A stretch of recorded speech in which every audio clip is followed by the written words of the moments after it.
Voltamos ao debate sobre o novo Código Florestal.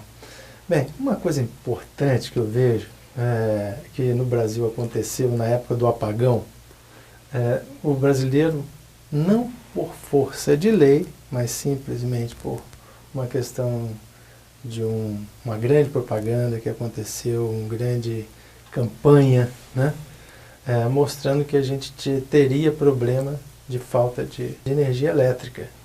Então o brasileiro deixou de consumir aquela quantidade que consumia, houve uma redução do consumo de energia, uma coisa que foi observada por todos os países desenvolvidos como uma coisa inédita, né? O brasileiro tem essa capacidade de dar resposta. Esse tipo de concertação nacional não deveria existir com relação à questão ambiental, à questão florestal, ou só em função de lei que a gente pode fazer isso? É aquela velha questão do confronto entre a prevenção, né, e a repressão, a educação e a repressão, né? Se você educa, você reprime menos, né? Então, quem tem a consciência, quem sabe das suas responsabilidades sociais, espera-se que ele vá atender os anseios para o interesse comum, para o bem comum, né?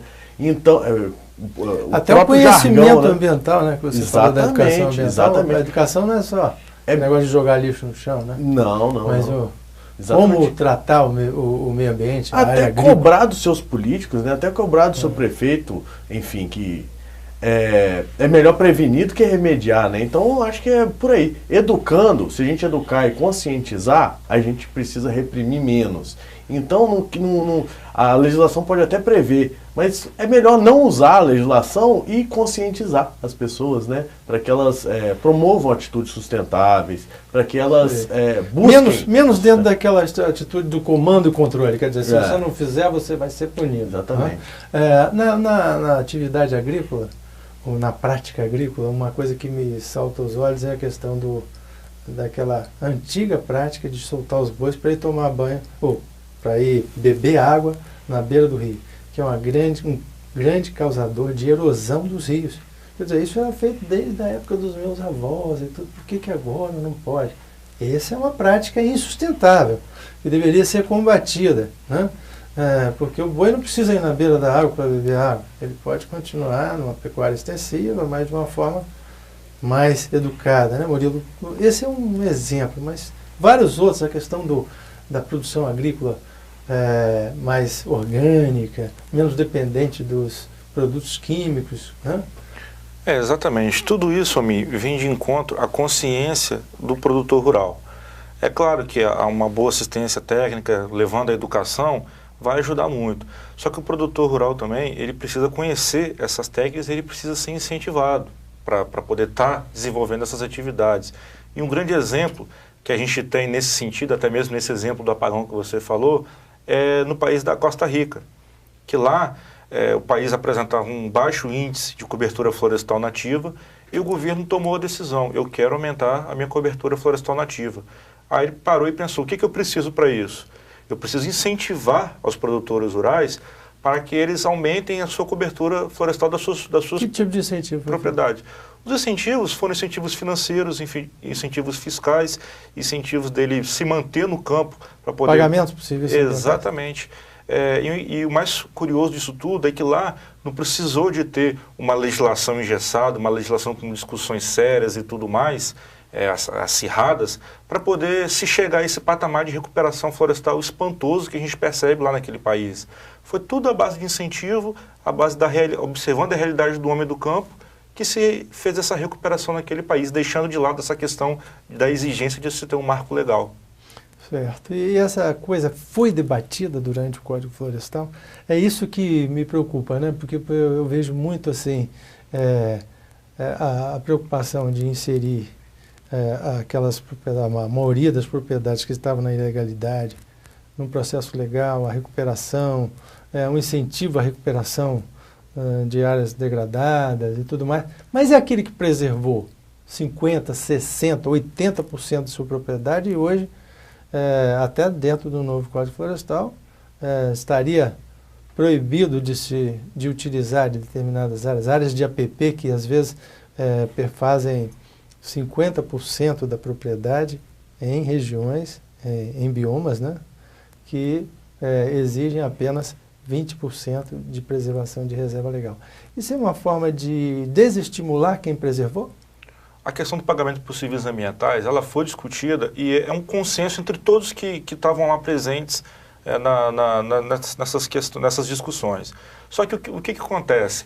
Todo mundo falou, tem que ter o pagamento por serviços ambientais. Foram lá e colocaram na legislação, está lá previsto. Só que eles preferiram discutir muito mais a questão do, vamos pagar, eles não podem deixar de pagar a multa, a área a ser preservada é de 30 metros, tem que aumentar, tem que diminuir, do que propriamente incentivar a preservação, a exemplo do que fez a Costa Rica, e está um exemplo aí para o mundo inteiro, um exemplo de sucesso do mundo inteiro, de como é que se faz a recuperação florestal, garantindo tanto o sucesso da produtividade quanto os resultados na sua biodiversidade. Até existe, né? Já existe aqui no nosso estado o pagamento de serviços ambientais, os produtores de água, né? Sim. Mas ainda engatinha, né? Isso não atinge 0,5% da população de uma bacia hidrográfica, né? Exatamente. Então, existe, mas precisa ser mais implementado.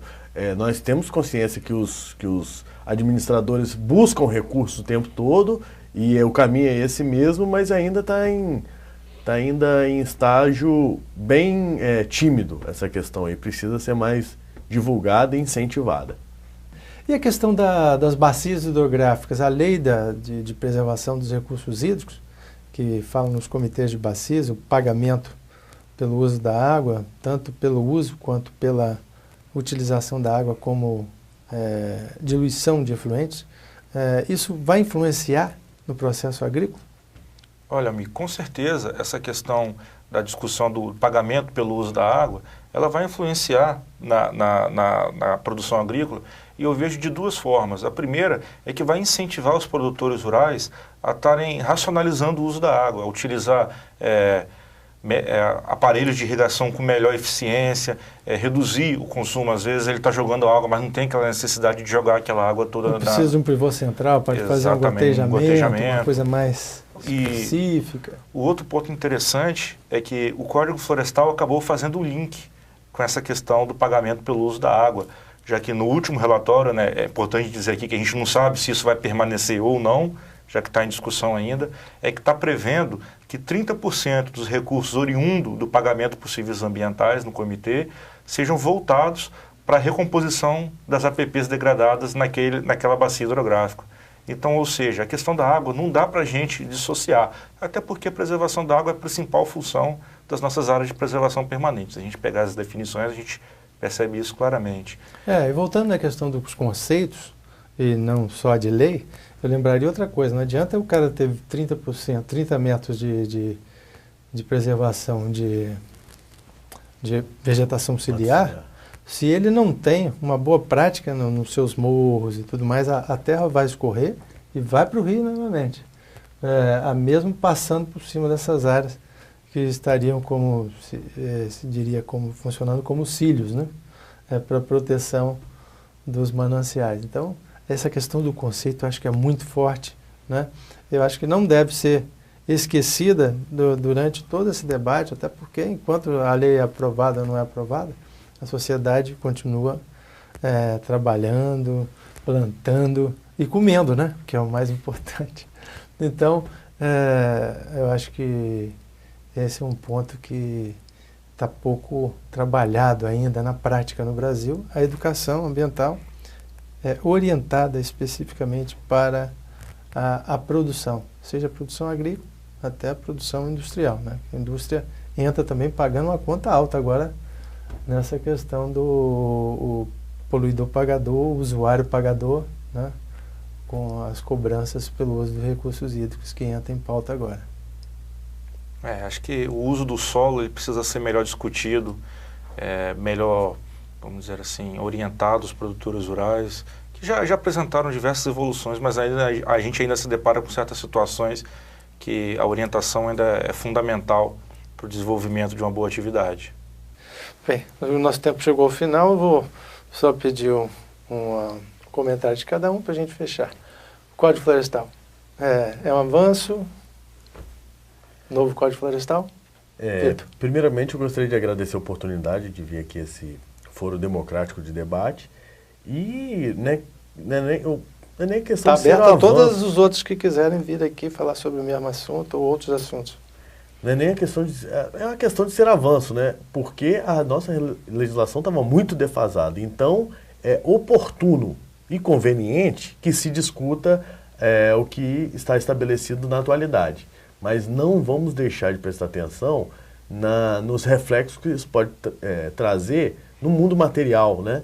Você discute a teoria, a norma, e não presta atenção no mundo material. E é isso que o Murilo explanou tão bem aí. Os reflexos, os números, os reflexos econômicos. Isso aí tem que ser muito bem avaliado e discutido com toda a sociedade com muita clareza. Botar os números na mesa com muita clareza para todo cidadão saber quais são os reflexos.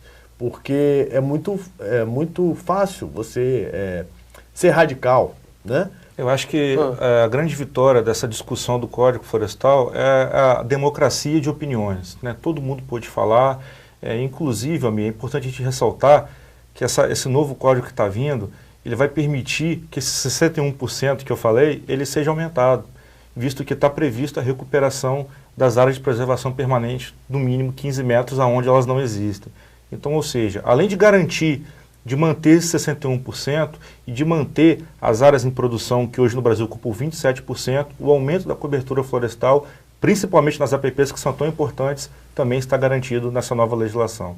Mais uma vez, obrigado pela oportunidade de estar aqui discutindo sobre esse tão importante tema. Obrigado a vocês e ao telespectador.